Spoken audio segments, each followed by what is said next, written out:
शिवसेना पर दावे को लेकर सुप्रीम कोर्ट में बड़ी सुनवाई हो रही है। आप सभी को जानकारी दे दें, सुप्रीम कोर्ट ने शिवसेना का मामला 5 जजों की संविधान पीठ के समक्ष भेज दिया है। लेकिन हर कोई ये जानना चाहता है कि आखिर कोर्ट का फैसला क्या आएगा और किसको शिवसेना की कमान सौंपी जाएगी। क्या उद्धव के हाथ में ही रहेगी या एकनाथ शिंदे, जिनके पास 2/3 बहुमत मौजूद है, उनके पास जाती नजर आएगी।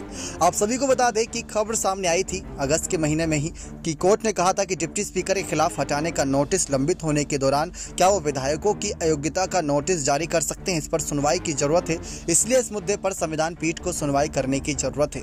सुप्रीम कोर्ट ने कहा कि अयोग्यता कार्यवाही शुरू करने के लिए डिप्टी स्पीकर की शक्ति प्रदर्शन पर कहीं ना कहीं प्रकाश डालना महत्वपूर्ण है। जब उसके खिलाफ एक कार्यवाही शुरू की गई होगी, ऐसे में नबाम राबिया के फैसले में अंतर को सुधारने की जरूरत है। एक संविधान पीठ की तरह इस कह सकते हैं कि इस तरह के निर्वात को देखती है। 5 जजों की एक बेंच स्पीकर को हटाने के नोटिस के मुद्दे के साथ इस पूरे मसले पर गौर करेगी।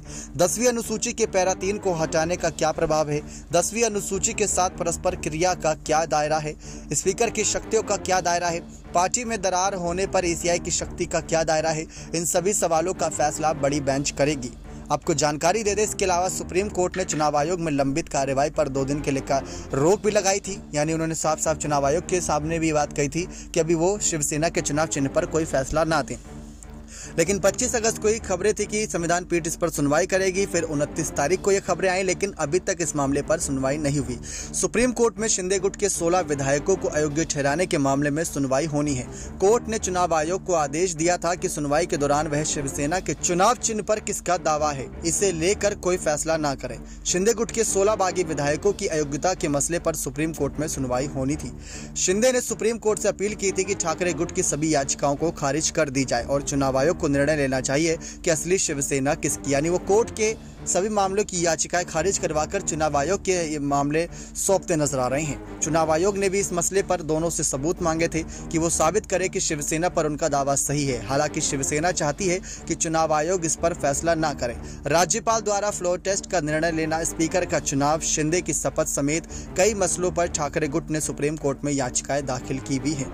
ये अपने आप में बहुत पेचीदा मामला। आपको एक बार फिर से बताते हैं कि राज्यपाल द्वारा फ्लोर टेस्ट का निर्णय लेना, स्पीकर का चुनाव, शिंदे की शपथ समेत कई मसलों पर ठाकरे गुट ने सुप्रीम कोर्ट में याचिकाएं दाखिल की हुई हैं। शिंदे के साथ 39 विधायकों ने बगावत कर बीजेपी के साथ मिलकर सरकार बना ली थी और एकनाथ शिंदे महाराष्ट्र के मुख्यमंत्री बने। लेकिन 5 जजों की संविधान पीठ अब क्या फैसला लेती है, ये देखना दिलचस्प होगा, क्योंकि दोनों ही पार्टियों को आवश्यकता है यहाँ पर चुनाव चिन्ह की। दोनों ही पार्टी यहाँ पर अपनी अपनी दावेदारी भी पेश करती नजर आ रही है। ये ना भूले कि साल के अंत से पहले बीएमसी चुनाव भी होना है। इसी वजह से ये मामला और ज्यादा कहीं ना कहीं सभी के लिए सवालिया निशान है कि किसके हक में ये चुनाव चिन्ह जाता नजर आएगा।